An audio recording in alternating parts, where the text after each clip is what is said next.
Welcome back to the I'm Book podcast. I'm April O'Leary with O'Leary Publishing, and I'm excited. We have Lane Kawaoka here today. He's the author of The Wealth Elevator, and we're going to talk a bit about his book and how he became an author and what he's doing to promote his book and grow his business. So, welcome to the show, Lane. Hey, thanks for having me, April. Thanks. So Hello, glad everybody. you're Yeah, so glad you're here, and I'm so excited about your book. I mean, who doesn't want to know about The Wealth Elevator? Like, let me get on and let me ride that to the very top. Yeah. So tell us a little bit about who you are and how you got into talking about wealth and growing wealth. Yeah, so I kind of grew up in a household where we're taught to, be very frugal with our money, save our money. Also, my parents, they went to college and, their whole thing was do what we did and, try and get a better lifestyle, better job. So that's kind of my pedigree growing up. I call this the linear path that a lot of us are stuck on, where we're all taught to go to school, study hard, go to college, and have these long careers and invest in the 401k and buy a house to live in along the way. And that was me on that linear path. I became an engineer and just started to save my money. Eventually, bought a house to live in because that was what you're supposed to do, right? But my first job was a construction supervisor and I was always on the road, as a lot of young professionals are. So in a way, I kind of house hacked my first house and started to rent it out. And that was kind of where I got this taste of rental real estate and cash flow. And that kind of pushed me on a different path of, you know, expanding my rental portfolio and now the private equity syndication company we have today with over 10,000 rental units. And yeah, the book. Yeah, let's not forget about the book. So I love that you talk about did you say house hacking? I think Yeah, that's yeah. kind of I mean, back then it was like I bought my first rental 2009, and back then they didn't have all these name conventions that they have today. Um, you know, read a lot of books, a lot of podcasts back then, and I got kind of up to speed on like understanding how to analyze the numbers. And I didn't have any, rich uncles or what we call accredited investors, people with $1 million net worth around me. So I had to kind of, stumble through this and go through this very slowly. 2015, I had 11 rentals. It took me several years to get up to that point, but then I started to meet all these other accredited investors and started to learn what they invested in, syndications and private placements. But more importantly, that opened up a lot of these tax strategies that the wealthy do. And then, privatized banking, infinite banking. And I started to realize that there was like under everybody's noses, like, like my parents and like my friends and family, there was a very different way, but very doable way that the wealthy were doing things. And that was kind of what I realized was that it's nothing that the average guy can't do. And I eventually quit my engineering job to kind of pursue this full time. And I was kind of my whole passion was like this information out there is something that can free all these kind of hardworking, white collar professionals out there as I was at one time. And it just takes a little bit of, thinking outside the box a little bit. But yeah, that was kind of where the passion came. I mean, I thought it was super unfair, investing in the 401k, traditional investments, Wall Street investments that only made the Wall Street um rich, where people like us takes on all the risk and gives them all the reward. Yeah. It's interesting that you say out of the box thinking because it's interesting as, a college graduate as well and someone who has a professional degree and the things that we don't learn that are practical, like you said, right under our nose strategies, but you didn't have, you had an engineering background and you grew up with very responsible parents who taught you the responsible sort of ways of saving that we're all taught. And then at some point figured this out and took a chance on yourself. And then from 2009 to 2015, you said you grew from 1 to 11 properties. And now you said you have over 10,000 properties under management. Yeah, Is that what you that's said? correct. I mean, that's typically how like the hockey stick of growth is, right? But I understand it's the first one that I think is always the hardest, and that's what I kind of the mission was to kind of get everybody on this path, right? I Yeah. mean, it's kind of that trifecta of alternative investments, Mhm. taxes, and privatized banking. And when you work this trifecta together, you can get to where you thought you would be in a third amount of the time. And in a way, like I know some people are out there in the financial blog world, financial podcast world of the FIRE movement.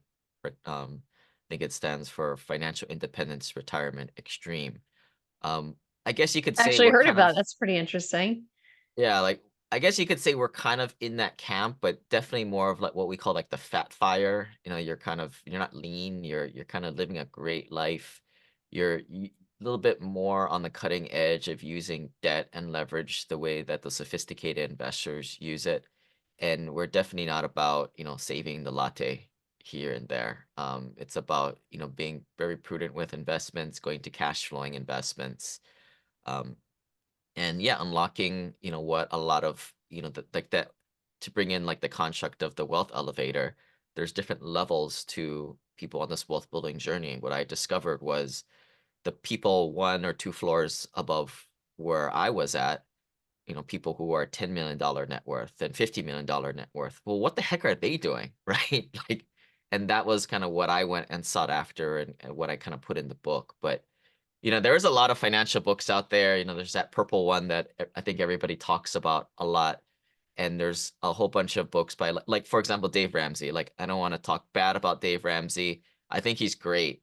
But the audience for those types of books are typically folks that are in debt, right? Maybe make less Right. than $100,000 a year.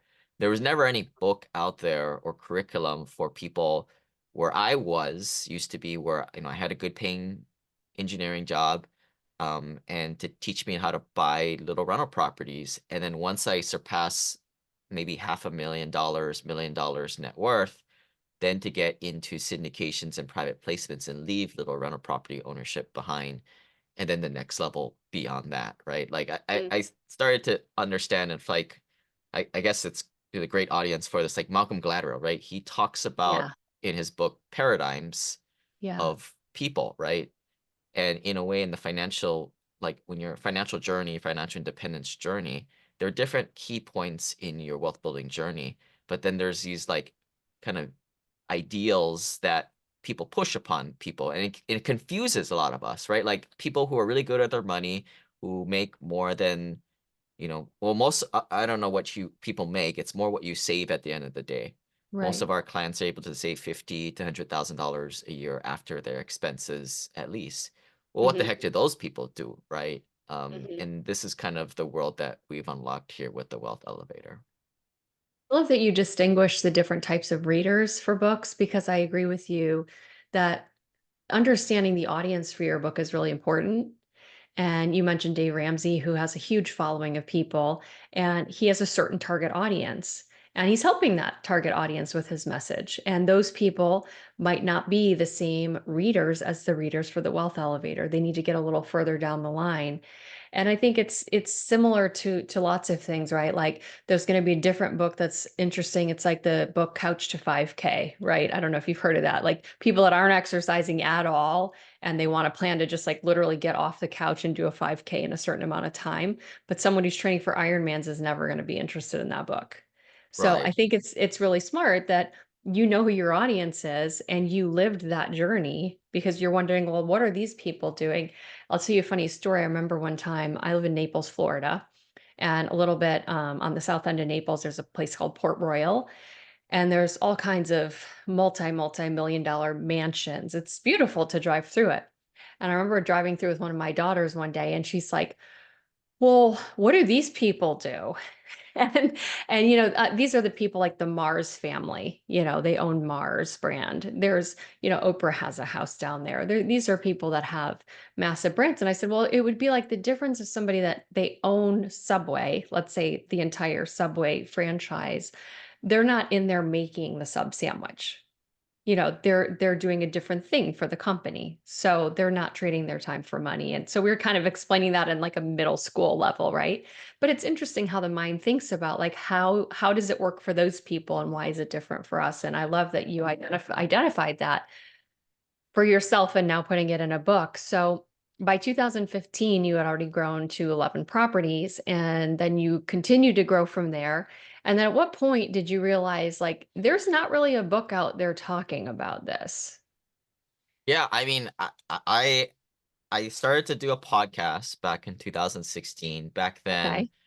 I started to teach people how to buy little rental properties as I was, right? And I don't want to Uh-huh. teach people something else that I don't do, right? Right? And we would do events and I get to know the community. Back then the community was, rather small, so I could get a lot of contact. And that was, over cocktails or beers. That would be the thing that could constantly come up, right? Like I guess, other than all the tactics, the investments, when you really get to know people, it's well, first of all, it'd be really nice to like share the things that we've learned and real financial education, the stuff that they don't teach in schools or our parents. But the second thing was, yeah, the stuff that we're learning about now, investing as a limit partner in a larger country club syndication type of deal where we get direct access to the operator and the investment as opposed to going through all these middlemen REITs and things like that.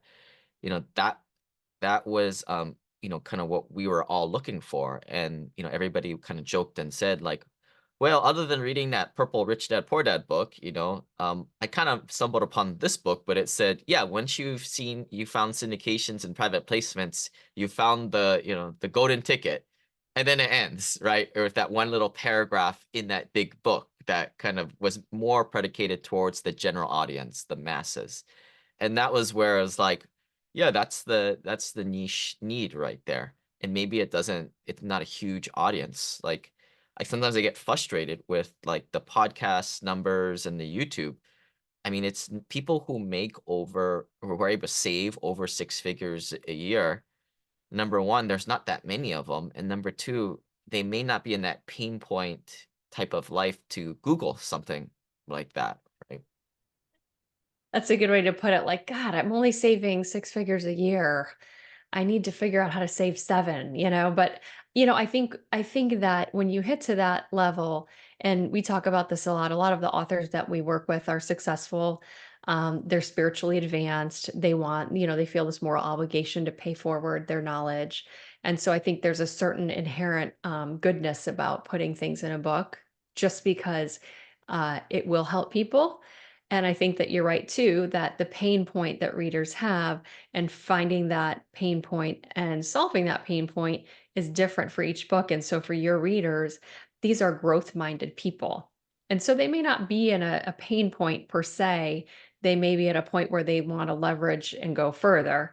And I know, I've always been interested in self help books. That's why I end up publishing those kinds of books. And it's not because I necessarily was suffering and pain. It's just like I'm hungry for learning more. Yeah, So for yeah. you, as you have gotten this book out, this book you launched The Wealth Elevator in what year? We're actually launching it right now. Yeah. Well, you're launching it right Yeah. now. How did I not know that? I should know that. But that's amazing. Well, I don't Congratulations. even know that. So What'd you the, say? I don't even know that. The team kind of surprises me sometimes with these types of Okay, things. well, because Yeah. I see All I here know is I it's wrote it, but okay.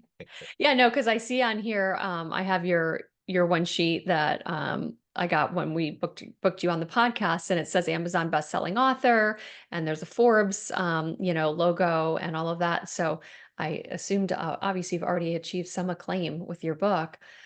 So tell me a little bit about the process of writing for you, because as you said, there's books that are already out there in the financial world that meet different target markets. So for you, as you were putting together your thoughts and saying, well, I'm not like that purple book, or I'm not like this book, I'm different because I've got this audience.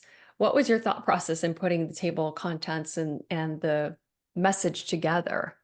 yeah. So this is actually like my third book. The second one was, was pretty popular and it still sells pretty well. But this is the kind of the first time we decided to write more than I believe a couple hundred pages book, right? A little bit more beefier book than that first bestseller. And a lot of the first book was really surrounding my story. So I've kind of developed a little bit of a framework for doing these books after doing it a couple times. I think like if I kind of were to tell my buddy like how to do these things, it's like the first thing starts out with that outline, right? putting that together and then kind of seeing where that lands in terms of, content and length.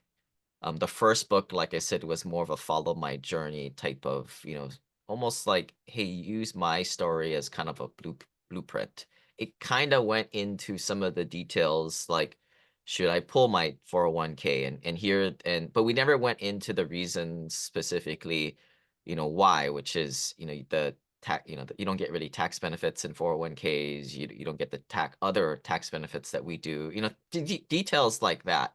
And that's what we really wanted to go into this kind of more in detail book here.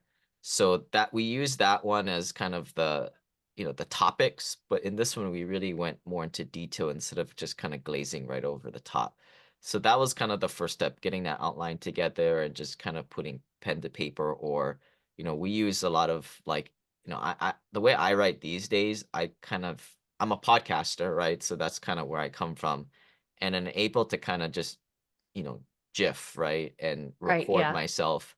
And I can record myself into a transcriber and then kind of come up with bullet points. And with ChatGPT, I can even have it like give me an outline out of it, and then I can fill it in later. Or start off with like a written paragraph, put that paragraph into the right chapter 4, section 3B, there, and just kind Yeah. of piece this thing together. But it all comes after that starting skeleton. Very engineering-like of you. Yeah. Yeah. I mean, it's kind of both ways, right? Like as you go through the process, like for example, like we had written like 95% of the way through, and then I don't know where I got the idea from, but like, something that comes up from our investors a lot is, they want their family to have like a beach house, right? So that the whole, second generation, third generation can come together, and because their family value is community and family. So I'm not a big proponent of it. I think having a beach house like that is a real pain, right? Administrative headache. But so I just had that idea. And normally that would be just a 5-minute video on my YouTube channel discussing that. But I was able to take that little snippet, that literally 2 or 3 paragraphs, and put it into the corresponding book section, and it kind of just added a little bit of, extra value to it. Because I think with ChatGPT, I mean, it's a grenade in this type of world, right? And even podcasts and YouTubes, like you don't know what's scripted these days.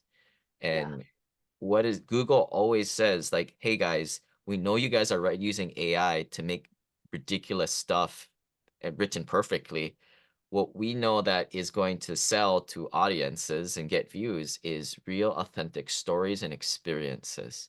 Mm. And like, I mean, with over 10,000 rental properties, you've got some stories there. Some of it we can't share, but, I think that's what adds the color to, books and like the experiences and, takeaways from our clients, right? That we see firsthand. Again, like we work with a strange subset of people, first generation millionaires, not the people, the rich kids that are born with the money, not with people who aren't really ascending past a certain level. And to tease out those specific client stories or stories that I've had in my past, and to specifically get them into that book, that was, I think, the key, at least to hack the SEO, right? Algorithms out there. I love that. I love that you're just so straightforward about it because you're right. I was going to actually ask you if you use ChatGPT or any of those tools in your process of writing. And I know that that's become sort of a hot issue in publishing right now, is how much someone's actually authentically writing and sharing versus how much is just generated content. And you're right that stories are something, that will always sell. Stories are what people care about. It's the human experience, and you can't ChatGPT can't tell you the stories that have happened from the 10,000 rental properties you've had, or make people laugh, or make people have caution, or all of those things. But it has its place for sure. And I Yeah. think And outlining, using ChatGPT for outlining and some of those nuts and bolts things is a great use of time and a great use of the tool for sure. So tell me one of the hairy stories that you share in your book. yeah, I mean, I think the biggest thing, like essentially what I do, and when we jump on calls with new investors, they might have owned a rental property or two, but getting into this private placement and syndication world is, very daunting, because ultimately you've got to invest with a lead sponsor operator, and there's a lot of trust in there, right? Sure, then you can go to a big REIT or a bigger institutional firm, but then you, as an investor, you give up a lot of those profits to them in higher fees and worse carried interest splits. But again, if you're working with somebody new, you've got to trust somebody. And that's kind of where I was back in 2016. And not to say a lot, but maybe 1 out of 5 people I worked with were either like, I mean, one guy was stealing money, I had to kick him out of the GP. And then, a couple other folks are just incompetent and they're just kind of faking it till they made it. Um, and that's kind of one of the things I talk a lot about and even, just say, yeah, in one deal, I lost like 40 grand to some guy because he's just an outright scammer. We didn't sue him. I didn't go after him, but that's what it was. And my lessons learned were, I didn't talk to people. I didn't have a network back then was part of it. I mean, I tell people the lesson learned in that one was you only work with people you know, like, or trust, or people that in your community of circle of other accredited investors have invested with them in the past. If Mhm. not, you're just investing with somebody who's good with Facebook ads and can put together a good Canva uh, picture. Yeah. Um, Yeah, yeah. It's true in all businesses, right? Like I've had some book deals where I, didn't vet the person the right way and it just went south. And, luckily we've patched a lot of those holes in the process now and we don't really have that much anymore. But, it is like a live and learn. And I love that you said, I didn't go after them, but I learned the lesson and I didn't let it happen again. And I think that um, being in any sort of entrepreneurial pursuit, that kind of is the best attitude to have because there's that, holding a grudge or being resentful or wasting your time trying to chase people down and when you could be spending your time on doing things that are going to serve you much better. So that's great. So your launch is happening now. yeah, I think so. I think so. I mean, we have a team that kind of works it now these days. It's a little bit different than when we kind of launched the first book and we're getting started that way. I'm an engineer. I'm not quite the best at like, making all those canvas and, making things aesthetically pleasing. So it's definitely something I've kind of personally found that I need to kind of give to the back office team to kind of take care of that and to kind of do the outright outreach for myself. Yeah. But yeah, it's kind of a team effort these days. Well, But you're the visionary and you've got the knowledge and you've got people on your team to do the other stuff. So that's a total win. So for those who are listening right now who are like, I am totally intrigued by what is being shared about the wealth elevator and what Lane is sharing. The best way to go and get a hold of him is go to his website, thewealthelevator.com. And when you get there, um, you'll see a whole bit on the top. It says, "Aloha, my name is Lane," and it has a whole thing about you as the engineer and some of what you just shared now, your resume, and all of that. And then what would be their best first step to click on the book at the bottom where it yeah, I says, mean, depends how they consume content, right? I'm guessing Mhm. since we're, on a podcast here, Yeah. they can either just check out the Wealth Elevator podcast. We have a YouTube channel that has more shorter form content. Okay, But if you're a, perfect. a book audible person like myself, I don't personally don't really listen to podcasts or YouTube video these days. Okay. I'm more of a long form, content. Yeah. As a person who wrote a book, and I think Yeah. everybody else out there, it's like you spend a lot of time getting it right, right? All these paragraphs where that's my little, you know, I guess tussle with podcasts. It's like people just put junk out there and it's just un un it's not edited. It's kind of just a whole bunch of the signal to noise ratio is very low in a way compared to a book. Yeah. Well, I agree in that, a book being long form, you can get into so much more detail, more stories. Like you said, it's highly edited, which is one thing that I think for you working with your team and having previous experience as an author, I think there's this myth that people have that writing a book is a solo endeavor and I could never write a book. And the truth is, you can't write a book alone. You need to have people helping you and a team of people. And that's because editing, line editing, proofreading, content, making sure the content is all um, in a flow and a structure that hits that target reader is not easy to do. Yeah, yeah. Even if you are an engineer or very, we've had doctors that have written books. We had an radiologist that came out with a book just recently and super smart and still needs editing. So what was your experience with the editing process? I mean, I'm not very good at editing myself, so I actually enjoy that stuff. I just kind of let it go. Yeah. Is kind of my attitude.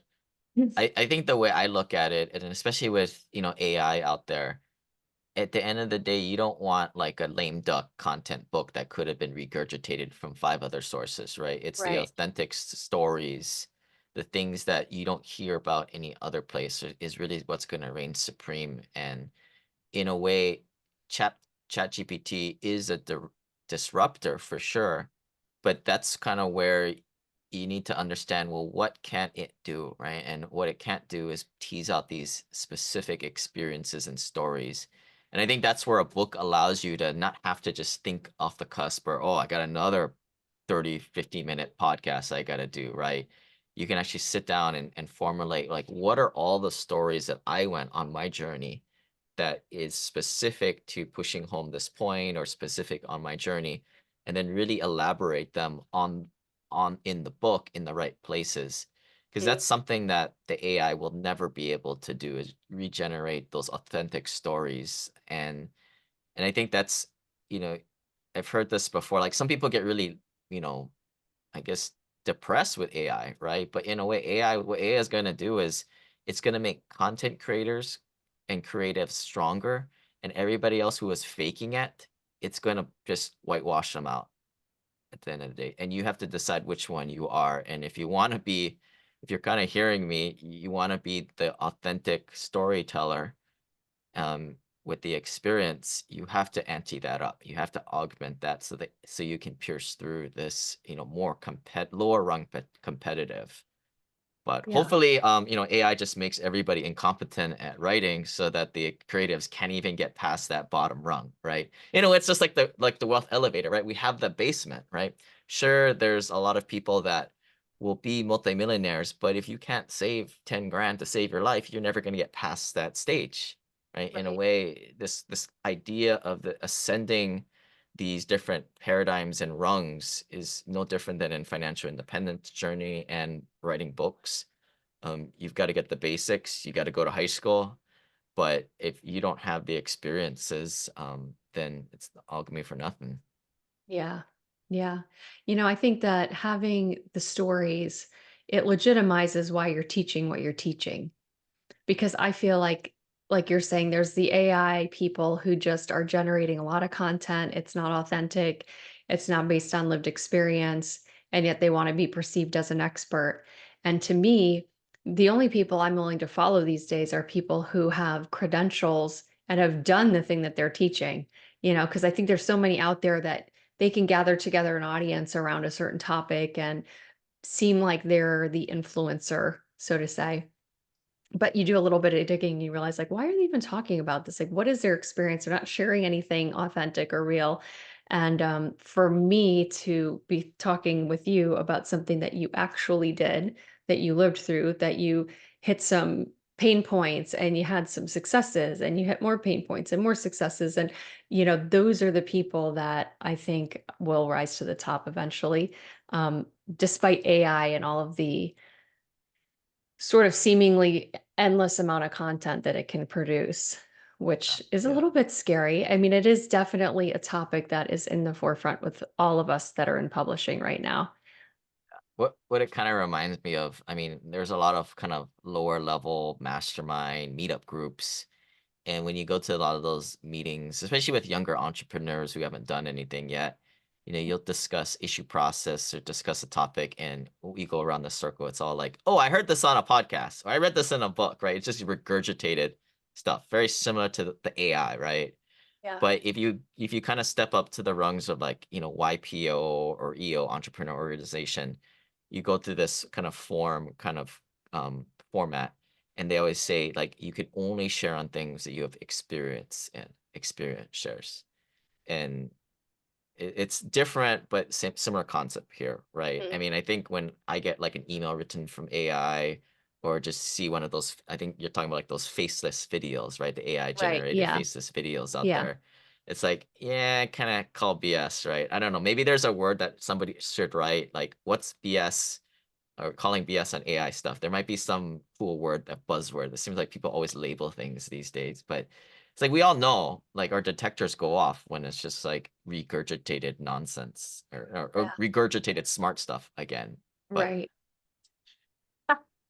Regurgitated smart stuff, I like that. yeah, Well, I kind of think smart that stuff. too, having run around the block a few times in the entrepreneurial space, probably the first time or 2 I went around the block, I was believing all of that, and I was getting discouraged thinking that, "My god, why have I not, got my own Ferrari yet?" We see all these people with their beautiful cars and their bags and their vacations, and it's funny because my husband is very level-headed, and he would be like, "That's what they're showing you." He's like, "I'd like to see their bank account." Oh, and it's not that everybody who's saying that is lying, but I think that there is this pressure online to, as you said earlier, show the fake it till you make it. So, I'm going to show you that I made it, even though I didn't really make it yet. And I think those are the people that, after you've been around the block a few times, you're like, I'm not really, like you said, I'm calling BS on that now. And then the relief kind of comes, for me it did anyways, that like building anything worthwhile takes time, and building anything worthwhile takes out of the box thinking. It requires building with people that you trust, having those failures, which also takes time, and then growing and learning as you go, and all that can't happen, when you're 22, so Yeah, yeah, and I think anyways. kind of to bring the book into place, everybody who's searching an idea out there or query or everybody's topics out there is they're going to go to the face videos on YouTube. They're going to go to like the AI generated blogs or the old blogs out there. But at some point, they're going to need your content, your experience share content out there that's authentic, that's real. Your job is to really get past all the basic stuff in your first few chapters and then give them the goods that they can't get anywhere else because that's where they're there. If not, they're just going to be constantly going on shorts and just watch these faceless, like just lame duck videos all day Yeah. long on the topic. Yeah. Well, I appreciate your time today, and your book, The Wealth Elevator, sounds incredible. And the podcast, The Wealth Elevator, we will link that in the show notes as well. And I just want to say congratulations on all your success and for taking a chance on yourself back in 2009 and thinking out of the box and navigating that path, and now being willing to share that path with others, hopefully for their financial freedom as well. So it's been great getting to know you today on the podcast. Do you want to leave the listeners with anything that they might be thinking, yeah, this guy sounds like he's got it all together. And of course, he wrote his book, but maybe they're in the space of they're an expert in some other category. Because certainly, there are a lot of successful financial people in the world that don't write books. And the truth is, you took a chance on putting a podcast and doing YouTube videos and writing a book.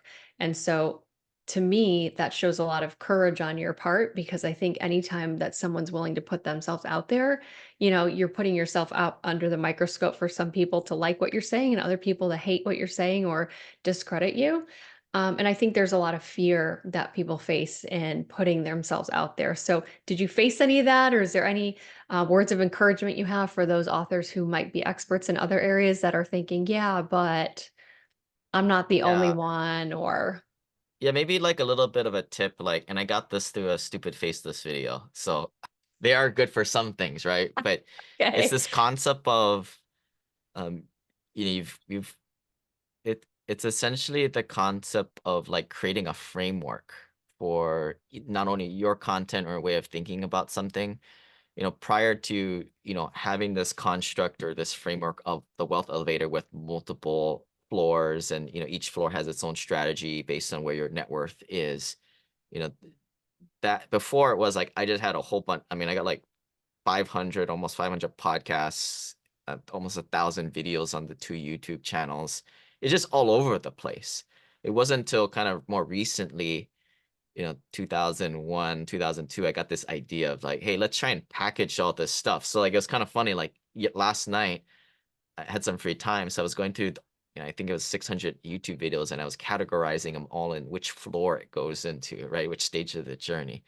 But maybe if whatever work masterpiece you're working with, maybe there could be some thought to like how is it all packaged? How is it what's the framework to the over encompassing idea that you kind of preach in a way? Mm, And then maybe mhm, that might be the construct for your next book or the way that you explain some of the smaller ideas that you talk about. mhm. Because Yeah. it's first I mean, my mistake was it's obvious to me, right? Like, I went through this in a decade and, like, piecing it together one sand kernel at a time. But for somebody who's just coming to you and gonna either swipe left or swipe right in 2 seconds, they just may not have the patience to kinda understand your body of work. So that's where this kind of framework really needs to come in and to kinda catch somebody, make it easier for them to digest, the big concepts that you likely have out there. Mm.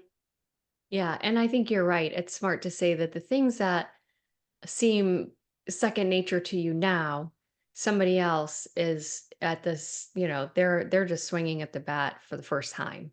They don't know anything. So, and I think it's hard to keep that beginner's mind sometimes, like as you progress down the path, the things that once were hard that are now easy seem like obvious. And that's actually how we started O'Leary Publishing. Is I was writing and publishing some books myself for my own business, and then I had some friends asking me about how to publish, and I was like, "Doesn't everybody know how to do that?" It was like I couldn't understand why that was a hard thing to do, and then later on, I just realized that it was something I taught myself, and I'm good at writing, and I always had been, and I'd been published before in newspapers and done other things, so it just was. I had to put it in a framework, like you said. So Yeah. for you to be able to Yeah. put what you did in a framework makes total sense. And for you who are listening, who have an expertise in something that you may be taking for granted and others may not know, think about how you could put it into a framework. I think that's great advice. Well, thank you so much for being on today. I really appreciate it. And for all of you to go to thewealthelevator.com and get connected with Lane and check out his YouTube channel, his podcast, which you can get through. I'm seeing it on Amazon here. I'm sure it's on other podcast platforms. And anything else you want to share, or you want anybody to connect with you on Instagram or Facebook? Where do you hang out? Some of our folks are like 40, 50-year-olds and older, so we don't go on those platforms too much. We have them, but we don't really go on them. I would say, we're old school. If you're an accredited investor, let's get on the phone and chat. They can email me at lane@thewealthelevator.com. I love it. Well, thank you so much for being on the podcast. It's been great meeting you, and congratulations on your book. Thanks, April.